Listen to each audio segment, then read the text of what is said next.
Au nom du Père et du Fils et du Saint-Esprit. Amen. Quatrième dimanche de l'Avent. Nous voici, frères et sœurs, parvenus au seuil. Le temps de l'Avent touche à son accomplissement comme un projet arrivé à maturité, prêt à être livré. Ce quatrième dimanche a une saveur particulière. Il n'est plus seulement temps d'attente, mais de consentement. Plus que jamais, Dieu est proche, si proche qu'il demande non pas notre agitation, mais notre accueil. La première lecture de ce dimanche, tirée du livre d'Isaïe au chapitre 7, versets 10 à 16, nous plonge dans un contexte de crise. Le roi Akaz est menacé, inquiet, paralysé par la peur. Dieu lui propose un signe, une garantie, un appui stratégique.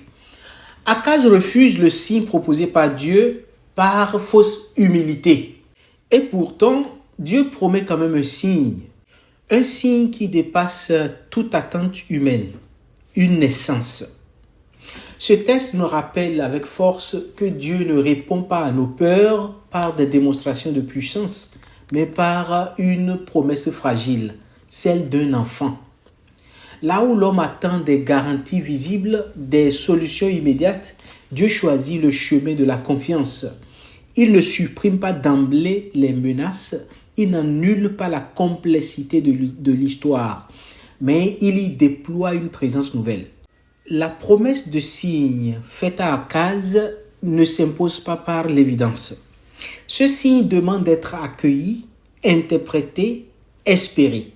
Un enfant qui naît, naturellement, ne règle pas tout de suite et sur le champ les problèmes, mais il ouvre l'avenir. C'est ainsi que Dieu agit. Il ne ferme pas l'histoire par la force, il la relance par une promesse. Le signe annoncé par le prophète Isaïe n'est donc pas spectaculaire, mais il est décisif. Il ne s'agit pas d'un prodige qui écrase, mais d'une présence qui accompagne. Emmanuel, Dieu avec nous. Non pas un Dieu lointain qui observe, mais un Dieu qui s'engage dans la fragilité humaine. En choisissant ce signe, chers frères et sœurs, Dieu révèle sa manière d'être roi, non pas par la domination, mais par la proximité. Non par la peur, mais par la fidélité. Ce qui sauve n'est pas l'éclat, mais la constance de Dieu qui marche avec son peuple et avec chacun de nous. Pour nous aujourd'hui, ce texte devient une invitation pressante à relire notre propre histoire, nos propres fragilités autrement. Ce que nous percevons comme une faiblesse, un échec, une limite, peut devenir précisément le lieu où Dieu se rend présent. Là où nous voudrions cacher nos manques ou les résoudre rapidement, Dieu nous invite à les habiter avec foi. L'Avent nous apprend que Dieu ne contourne pas notre pauvreté. Il la traverse, il l'assume, il la transforme en espace de grâce. Encore faut-il accepter de recevoir ce signe, même lorsqu'il ne répond pas à nos attentes immédiates. Le danger, chers frères et sœurs, n'est pas que Dieu se taise, mais que nous refusions d'écouter parce qu'il parle autrement que prévu. Accueillir l'Emmanuel, chers frères et sœurs, c'est consentir à un Dieu qui vient sans bruit, qui demande du temps, qui appelle la patience et la confiance. C'est croire que même aujourd'hui, au cœur de nos incertitudes personnelles et collectives, Dieu continue de faire naître l'espérance, discrètement mais réellement. Dans la deuxième lecture tirée de Romains chapitre 1, versets 1 à 7, Saint Paul pose les fondations. Il articule avec clarté ce que nous célébrons à Noël. Jésus est pleinement enraciné dans l'histoire humaine, descendant de David et en même temps pleinement fils de Dieu. Saint Paul nous aide ici à saisir une vérité essentielle de la foi chrétienne. Elle n'est pas une échappatoire spirituelle ni une fuite hors du monde, mais une immersion profonde dans le réel. En affirmant que Jésus est né de la descendance de David, Saint Paul nous rappelle que Dieu s'inscrit dans une histoire concrète, avec ses continuités, ses ruptures, ses blessures et ses espérances. La foi chrétienne n'ignore ni le temps ni la matérialité de notre existence. Elle les assume. Dieu ne sauve pas l'homme de l'extérieur. Il le rejoint de l'intérieur en prenant place dans une lignée humaine, dans une culture, dans une condition mortelle. C'est pourquoi cette foi est incarnée, robuste, capable de traverser les épreuves du temps. Elle n'est pas une émotion passagère ni une idéologie rassurante. La foi chrétienne est une relation vivante avec le Christ qui donne sens à l'existence. Parce que Jésus est vrai homme et vrai Dieu, notre foi peut affronter les tensions de la vie sans se briser, les contradictions, les fatigues, les lenteurs, les recommencements. En Jésus, Dieu a choisi de porter le poids de l'histoire pour la conduire à son accomplissement. Chers frères et sœurs, le texte de Saint Paul de la deuxième lecture d'aujourd'hui nous invite à tenir ensemble foi et responsabilité. Croire, ce n'est pas se décharger de ses devoirs, mais les habiter autrement. Accueillir le Christ, c'est accepter que Dieu travaille au cœur même de notre quotidien, dans nos relations familiales parfois complexes, dans nos engagements professionnels, dans nos choix éthiques, dans la fidélité aux petites choses.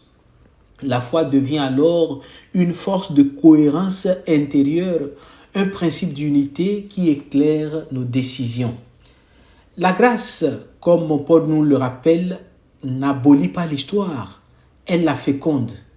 Elle ne remplace pas nos efforts, mais elle donne un horizon et une fécondité nouvelle. Cette théologie est purement augustinienne. En effet, l'Église a donné à saint Augustin le titre du docteur de la grâce. Selon l'évêque d'Hippone, là où l'homme agit avec droiture, patience et persévérance, Dieu agit avec lui. En ce sens, l'Avent est un temps favorable pour redécouvrir que Dieu continue de s'incarner aujourd'hui, non seulement dans le mystère de Noël, mais aussi dans la trame ordinaire de la vie de chacun de nous, de nos vies offertes à Dieu. L'évangile du 4e dimanche de l'Avent est tiré de Matthieu 1, versets 18 à 24. Et ce texte nous place devant une figure souvent silencieuse mais essentielle, Saint Joseph. En lui, le mystère de l'incarnation passe par l'obéissance discrète, humble et efficace. Joseph ne comprend pas tout, mais il choisit de faire confiance en Dieu. Il ne parle pas, il agit. L'évangile de ce jour, chers frères et sœurs, nous révèle que l'accueil de Dieu ne se passe pas d'abord par de grandes paroles ou des déclarations spectaculaires, mais par des décisions justes, souvent silencieuses et parfois coûteuses. Joseph est confronté à une situation qui bouleverse tous ses repères. Ce qu'il découvre dépasse sa compréhension immédiate et met en jeu son honneur, son avenir, son projet de vie. Et face à cela, il aurait pu se replier, se protéger, choisir la solution la plus simple. Au contraire, il accepte d'entrer dans un chemin qui ne lui apporte ni reconnaissance, ni sécurité immédiate. En renonçant à son projet personnel, Joseph fait un acte de liberté intérieure parce qu'il sait que tout lui vient de Dieu et qu'il peut tout donner à Dieu. Il ne subit pas la volonté de Dieu, il y consent. Il y a une claire différence entre subir et consentir. Son obéissance n'est pas aveugle, elle est confiante. Elle s'enracine dans une écoute profonde, dans une relation vivante avec Dieu. Ainsi, Joseph devient le gardien du mystère, celui à qui est confiée la protection de ce que Dieu fait naître dans le monde. Il n'est pas au centre, mais il est essentiel dans le plan et le projet de Dieu. Il ne comprend pas tout, mais il sera disponible.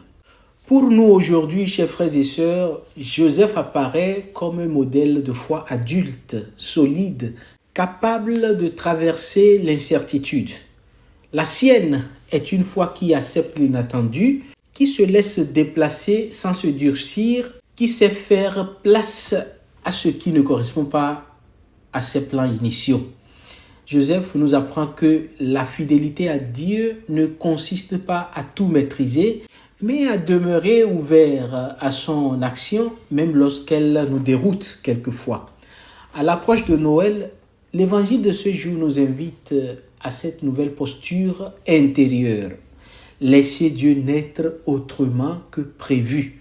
Le laisser se manifester de la manière dont il veut, peut-être pas là où nous l'attendions, peut-être pas sous les formes que nous avions imaginées.